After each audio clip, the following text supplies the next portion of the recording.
Oh, there you are, YouTube. Doodle, doodle, doodle, doodle, do. Subscribe if you're interested, but also no pressure. It is very late. It's very late. I wanted to show you my new tiki mugs that I got from Disney World, but I just don't think I have time for that today because I'm ready for bed. So we're going to do a little random ranking here. We're going to go to that movie collection behind me and pick out 3 movies at random and then rank those movies based on whatever criteria we come up with. I'll rank them here in the video. But if you'd like to rank them in the comments below, please feel free to do so. I'm thinking maybe tomorrow I can do the tiki mugs. Let me think. What's going on tomorrow? I feel like something. What is that? Something's on my hat. What's going on tomorrow? Maybe nothing. So hopefully we can find time for that. Anyway, let's get to picking 3 movies, shall we? Maybe we'll do this one here. Let's check it out, and then maybe, I don't know, let's see what this is, and then, who knows, maybe one on this end, and let's see what we get. I haven't seen it. Well, did this come out in 04? No, it didn't.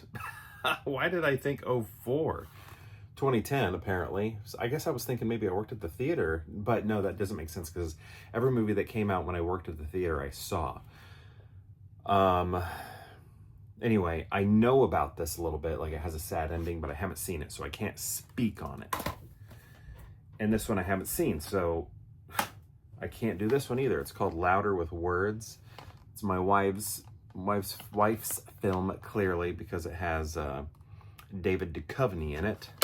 We can do this one, even though I feel like I rank that one all the time, but it's okay.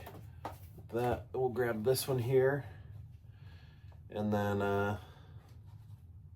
also this one here. Come on, I don't feel like doing that one. It's K-Pax. But I'm saying I don't feel like doing that one because I feel like that's another one that I grab a lot. I should just get up. That's the problem, is I'm not getting up. So let's pick this. Haven't seen it. My gosh. Let's pick the one next to it. Perfect. There we go. All right. Sorry for all that. All right. So, first one. Now, this one I've picked up a lot too, but I like talking about it. And that is Capricorn 1 right here. Very cool movie. Elliot Gould is in it. I remember I painted a scene from this, and it was a Elliot Gould scene where he's standing next to a red old prop plane sort of thing. O.J. Simpson is in it. That dude from Law and Order, and who else? James Brolin. Lots of people. Here's the names if you want to see it. But check this out. And actually, I think this got a release recently. Didn't this get a 4K release? I didn't buy it. I should have bought it. Maybe it wasn't here in America. Maybe it was overseas. Is that why I didn't get it? I don't know. It looks like I paid $5 for it, apparently. But I'm guessing I did not, because I got this at a pawn shop when my friend worked at a pawn shop, and he was selling me movies for like a nickel and a dime.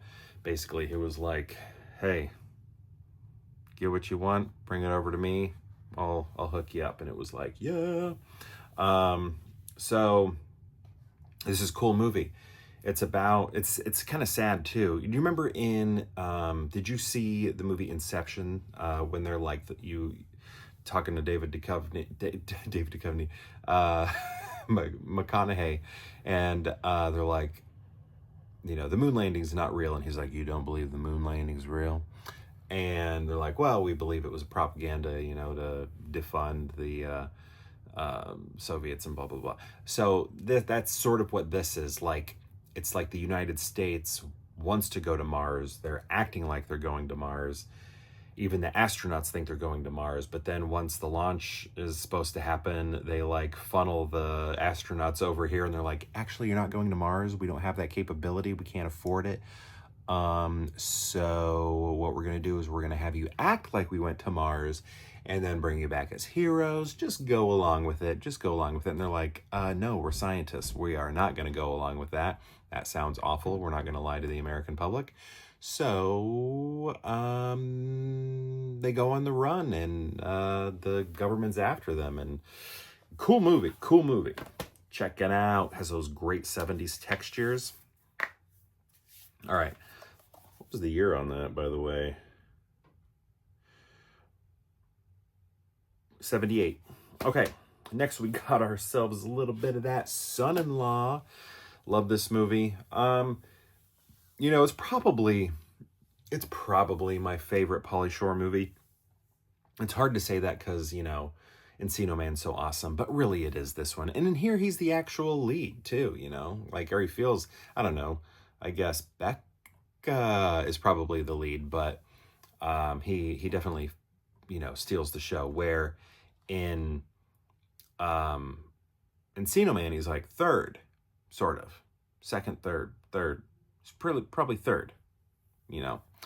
But yeah, he's playing Crawl here because that's how he always got home. Crawl. I love old Perry White over here. Perry White from Perry White? Is that his name from Lois and Clark? He can't get his name right. He calls him Crotch and he calls him Crap. I need a screwdriver. Sorry, I'm all out of vodka. Very quotable movie. Not anymore, it ain't. But it's just, it's good. Cheek chillers, some of that rustic gear. It's hilarious. And I agree with Los Angeles Daily News for calling it hilarious, because it is. It's outrageously funny, says ABC Radio, and I agree. And it's a Thanksgiving movie, so it's a holiday film. But that doesn't mean you got to watch it on Thanksgiving. You can watch it whenever you want. Watch it whenever you want. Next, we got ourselves a little bit of that Bubba Ho-Tep. So, got ourselves some Bruce Campbell here. I really wasn't well-versed in Bruce Campbell. I had a friend in college who was really into him, like Bruce Campbell, quite a bit. And he introduced me to Bruce Campbell, like pointed out who he was, because I guess I'd, you know, seen him and stuff, just didn't know it. But he's like, no, this is a guy here, you know, like somebody you should know. And I don't think this was maybe, actually probably was. This is probably the first film he showed me, but from what I hear, this is like the one that, you know, Bruce, like almost everybody loves, right? It's like, I think they even make a joke about that or something in some Bruce Campbell movie, that this is the one that, you know, it's the most mainstream one. And when you're not talking about his like Spider-Man cameos and stuff like that, a hilarious hybrid horror film. Yeah, it is. It's funny. It's interesting. We got a little bit of that Ozzie Davis over here, Bruce Campbell being Elvis, or a version of Elvis, or, you know, however you want to think about it. But then you got that Mummy and the good Western soundtrack. I think that's pretty cool. That's what I remember really digging. All right, so how are we going to rank these? Well, I know. This is easy for me. We're going to go with that Son-in-Law number 1, obviously, naturally. And then hitting it up with that Capricorn 1 afterwards. Grew up catching that one on movie channels when I was a kid. So, you know, I got that deep nostalgia there. And then Bubba Ho-Tep, good movie, but, you know, I don't have like a lot of deep connection to it. But I've seen it once or twice and, you know, did enjoy it. I thought it was pretty cool. So, yeah, there we go. We're going to go with Son-in-Law, Pauly Shore, one of my biggest heroes. And then Capricorn 1, and then Bubba Ho-Tep. But my question to you is, have you seen these movies? These 3 right here that I hold in my hand. And if so, what do you think of them? If you've seen all 3, how would you rank them? I'd love to know. Let me know in the comments below, and perhaps we'll see you tomorrow for more Pure Hangout.